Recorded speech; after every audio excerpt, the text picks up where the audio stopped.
ఏమైంది? సరిగ్గా ఇక్కడ బాగానే ఉందిలే.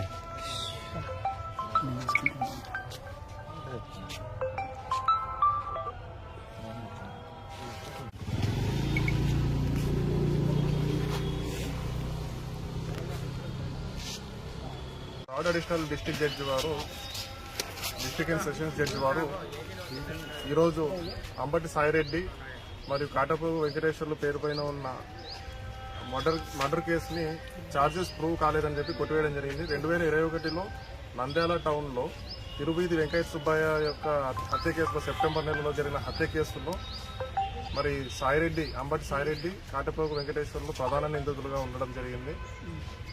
తదనంతరం జరిగిన సుదీర్ఘ విచారణ తర్వాత వీరిపైన ఏదైతే ఛార్జెస్ ఉన్నాయో మర్డర్ 302, అటెంప్ట్ టు మర్డర్ 307 ఏదైతే ఛార్జెస్ ఉన్నాయో ఆ ఛార్జెస్ ప్రూవ్ కాలేదు కాబట్టి మరి కోర్టు వారు ఈ కేసుని ఈరోజు కొట్టివేస్తూ ఈ కేసులో అక్యూజ్ నెంబర్ 1 and 4గా ఉన్నటువంటి అంబటి సాయిరెడ్డిని, కాటపోగు వెంకటేశ్వర్లని నిర్దోషులుగా ప్రకటిస్తూ తీర్పు వెలువడించడం జరిగింది. ఈ కేసులో వచ్చేసి ప్రధానంగా 5 మంది ముద్దాయిలు, 1వ ముద్దాయి, 4వ ముద్దాయి వచ్చేసి మేజర్లు కాబట్టి ఇది సెషన్స్ కోర్టులో విచారణ జరగడం జరిగింది.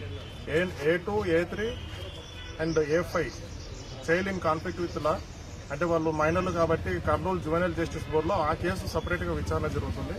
ఏదైతేనేమి ప్రధానమైన ఆరోపణ A1, A4 పైన కాబట్టి ఈ కేసుని ఈరోజు కోర్టు వారు కొట్టివేయడం జరిగింది. తిరువీధి వెంకట సుబ్బయ్య హత్య కేసులో ప్రధానంగా నన్ను ఇరికించి తప్పుడు కేసులో పెట్టడం జరిగింది. ఫైనల్గా ఎండ్ ఆఫ్ ది డే న్యాయం గెలిచింది అనుకుంటున్నాను. మా నాన్నకి అతనికి ఏదైనా పాత కక్షలు నుండి వచ్చేమో కానీ ఆ పాత కక్షల నేపథ్యంలో హత్యలు చేయాల్సినంత అవసరం లేదు. కానీ అనవసరంగా హత్య కేసులు ఇరికించేసి నా లైఫ్ని, నా కెరియర్ నాశనం చేశాను. అయినప్పటికీ ఎండ్ ఆఫ్ ది డే న్యాయం గెలిచింది. భవిష్యత్తులో రానున్న రోజుల్లో కూడా ఇంకా న్యాయం జరుగుతుందని ఎక్స్పెక్ట్ చేస్తాను. కేసు విషయమే కాదు.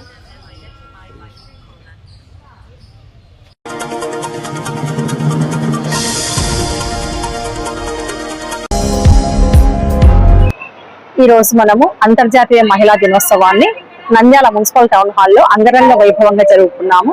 దరిదాపులో ఒక 2000 మంది మన మహిళా సంఘ సభ్యులైతేనేమి, అంగన్వాడీ టీచర్స్ అయితేనేమి, మెప్మా, DRDA అందరూ కూడా ఈరోజు ఒక సంఘటిత భావంతో అందరు ఇక్కడ ఏకమై మహిళా దినోత్సవం జరుపుకున్నాము. దీనికి ముఖ్య అతిథులుగా మన గౌరవ మంత్రి వర్యులు, న్యాయశాఖ మరియు మైనారిటీ శాఖ మంత్రులు శ్రీ NMD ఫరూక్ గారు, అలాగే రోడ్లు, భవనాలు, మౌలిక వసతులు శ్రీ BC జనార్దన్ రెడ్డి గారు ఈ సమావేశానికి ముఖ్య అతిథులుగా హాజరై ఈ కార్యక్రమాన్ని ముందుకు తీసుకెళ్లడం జరిగింది. ఈ కార్యక్రమంలో మనము మెగా చెక్స్ డిస్ట్రిబ్యూషన్ మెప్మా సంఘాలకు, అలా DRDA సంఘాలకు, అలాగే బ్యాంక్ లింకేజెస్ సర్టిఫికేట్స్ కూడా వాళ్ళకి మనం ఇవ్వడం జరిగింది.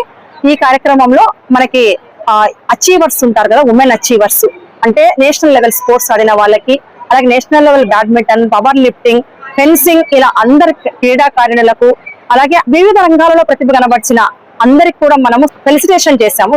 వాళ్ళందరికీ కూడా ఈ రోజు ఈ కార్యక్రమం ద్వారా మన మహిళలకు మనము ఎకనామికంగా ఎలా అభివృద్ధి చెందాలి, మనము ముఖ్యంగా ఎకనామిక్ ఇండిపెండెన్స్, ఫైనాన్షియల్ ఇండిపెండెన్స్ ఎలా సాధించుకోవాలి, మన ఫిట్నెస్ గా మన సంసార బాధ్యతలన్నీ కూడా మన ఫిట్నెస్ ఉంటేనే అవుతాయి. కాబట్టి మన శారీరక కూడా మనము సరైన ఆరోగ్యంగా ఉన్నప్పుడు మాత్రమే మనం ముందుకు తీసుకెళ్లగలమనే సమావేశంతో అనే మెసేజ్ తో ఈరోజు మనం ముందుకు తీసుకెళ్లాం ఈ కార్యక్రమాన్ని. మన జిల్లా కలెక్టర్ గారు డోన్లో వారు హాజరయ్యారు ఈ మహిళా దినోత్సవాన్ని. మనం ఇక్కడ చాలా గ్రాండ్ గా ఇక్కడ సెలబ్రేట్ చేసుకోవడం జరిగింది.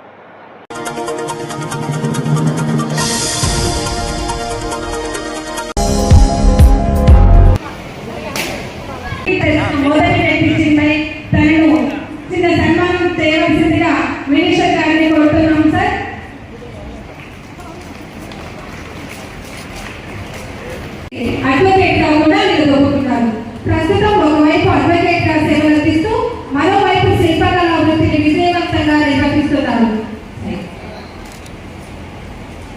ఈమె తయారు చేసిన శిల్పకళలోనే కాకుండా క్రీడల్లో కూడా అత్యంత ప్రతిభ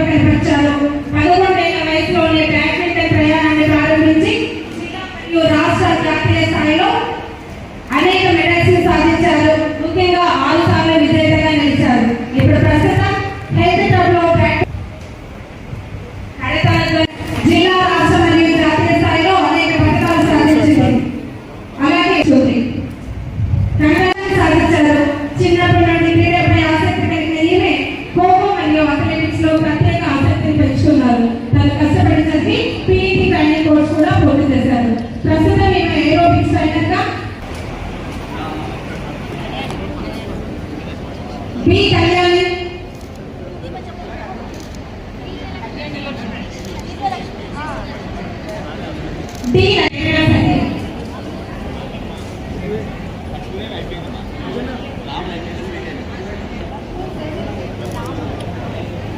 పట్ల రమాదేవి వచ్చారు.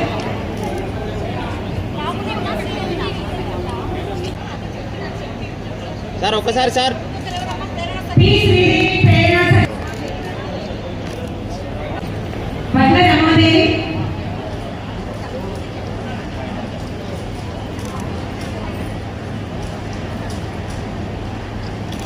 సార్ ఇక్కడ చూడండి సార్. సార్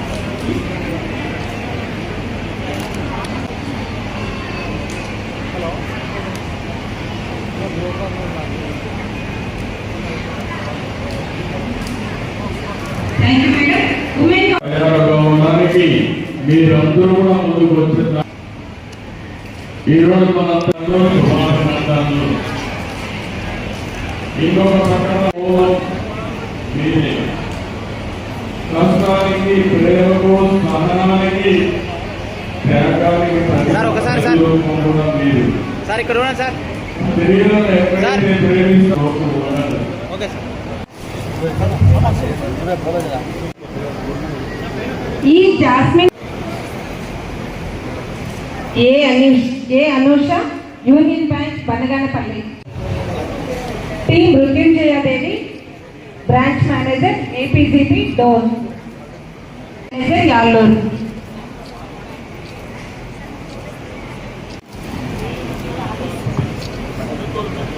అమ్మ చిల్డ్రన్ హోమ్ పిల్లల్ని తీసుకొని వచ్చేసేయండి. కొంచెం వెనక్కి రండి. లైటింగ్ చూడండి చూడమ్మా.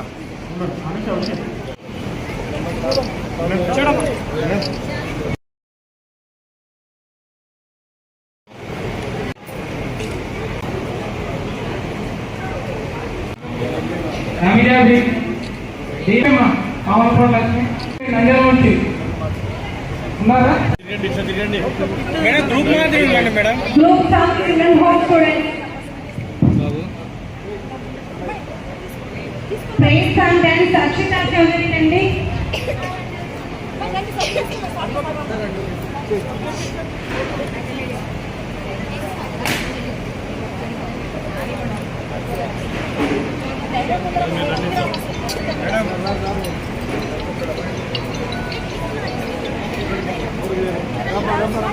Group dance Kolatam. సరే ఇక్కడ చూడండి. తీసుకోండి.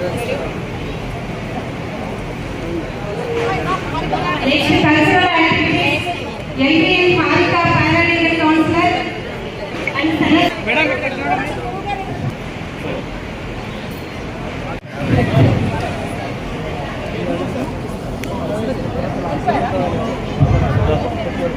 తిరగండి సార్. చూడండి.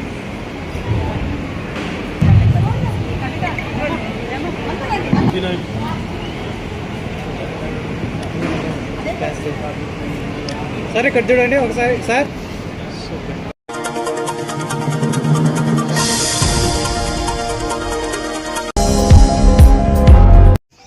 ఈ మూడు దేశాలు యుద్ధంలో ప్రధానంగా భారతదేశం ఇరాన్కు సపోర్ట్ చేయాల్సింది పోయి ఇజ్రాయెల్ అమెరికాకు ప్రపంచానికి శాసిస్తున్నటువంటి అమెరికాకు మద్దతు పలికినటువంటి పరిస్థితి మనం చూస్తున్నాం. కానీ మనకందరికీ తెలియాల్సిన విషయం ఏమంటే ఇరాన్ మనకు ఒక కుటుంబం లెక్క, అన్నదమ్ముల లెక్క ఇరాన్ దేశము భారతదేశము మనం కలిసిమెలిసి తిరుగుతున్నటువంటి పరిస్థితి. దేశంలో ఉన్నటువంటి చమురు కానీ లేకుంటే ఇతరులు కానీ భారతదేశానికి రావడం లేదు, భారతదేశం అక్కడికి పోవడం అనేది జరుగుతూ ఉంది. కానీ ఇప్పుడు జరుగుతున్నటువంటి యుద్ధం పరిస్థితుల్లో ఇప్పుడు 903 రూపాయలు బిల్ రేటు గ్యాస్ ధరకు ఉంటే మొన్నటి నుంచి 60 రూపాయలు పెంచి 963 రూపాయలు. మళ్ళా గ్యాస్ ఇంటికాడికి తెచ్చినందుకు వాళ్ళకు ఒక 30 అంటే దాదాపు 1000 రూపాయల సిలిండర్, 1000 రూపాయలు ఇంటికి వాడేటువంటిది జరుగుతుంది. 90 రూపాయల దాకా 110 రూపాయల దాకా పెరిగినటువంటి పరిస్థితి మనం చూస్తున్నాం. అదేవిధంగా వ్యాపార వాణిజ్యాలకు సంబంధించి 90 రూపాయలు పెంచినారు, దానికి కాబట్టి 140 రూపాయలు మనకు పెంచేటువంటి పరిస్థితి మనం చూస్తున్నాం. కానీ కేంద్ర ప్రభుత్వం ఏం చేస్తుంటే యుద్ధానికి ఇరాన్కు సపోర్ట్ చేసి యుద్ధాన్ని ఆపండి అనే పద్ధతుల్లో అమెరికాకు చెప్పకపోగానే దేశంలో పెట్రోలు ఆయిల్ నిల్వలు ఉన్నాయి. మేము రష్యా నుంచి చైనా తెప్పిస్తే ఒక 6 నెలల పాటు నిల్వలు చేసుకున్నాం అనే పద్ధతిలో చెప్తున్నారు. కానీ ఈ గ్యాస్ రేటు పెరిగిన తర్వాత ఆయిల్ చమురు ధరలు పెరిగేటువంటి పరిస్థితి ఉంది. దీని పర్యవసానం పెట్రోల్ డీజిల్ రేట్లు పెరిగి మనం రోజు వాడేటువంటి నిత్యావసర వస్తువుల ధరలు కూడా పెరిగేటువంటి అవకాశం ఉంది. బస్ ఛార్జీలు కానీ ఏవైనా పెరిగేటువంటి అవకాశం ఉంది.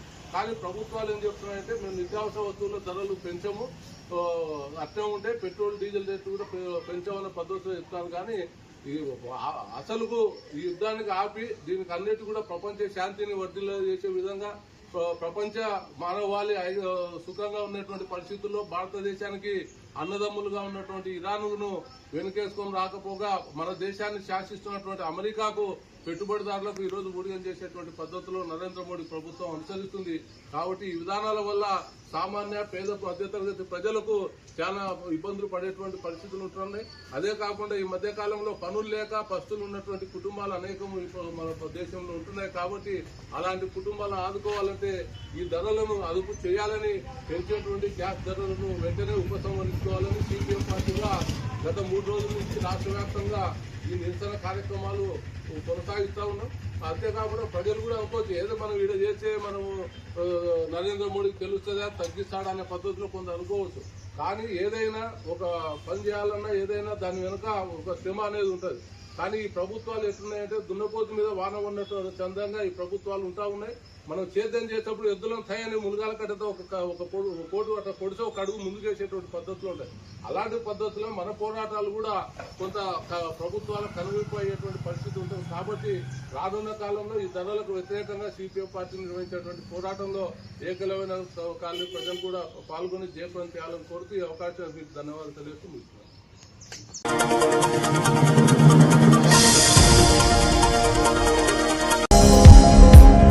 ఎక్కడ చూసినా గుంతలు పడిపోయిన రోడ్లు భయంకరంగా ఉన్నాయి. నా దగ్గర డబ్బులు లేవు, మనసుంది, ఏం చేస్తామో చేయమన్నా. ఇక్కడే జనార్దన్ రెడ్డి గారు ఉన్నారు, ఇక్కడే మా కేశవ్ గారు ఫైనాన్స్ మినిస్టర్ ఉన్నాడు.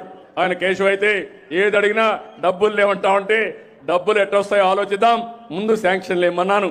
ఈ రోజు ఘనంగా చెప్పగలుగుతున్నా, సంతోషంగా చెప్పగలుగుతున్నా, నంద్యాల జిల్లాలో R&B రోడ్లన్నీ కూడా గుంతలు లేని రోడ్లుగా తయారు చేశాం.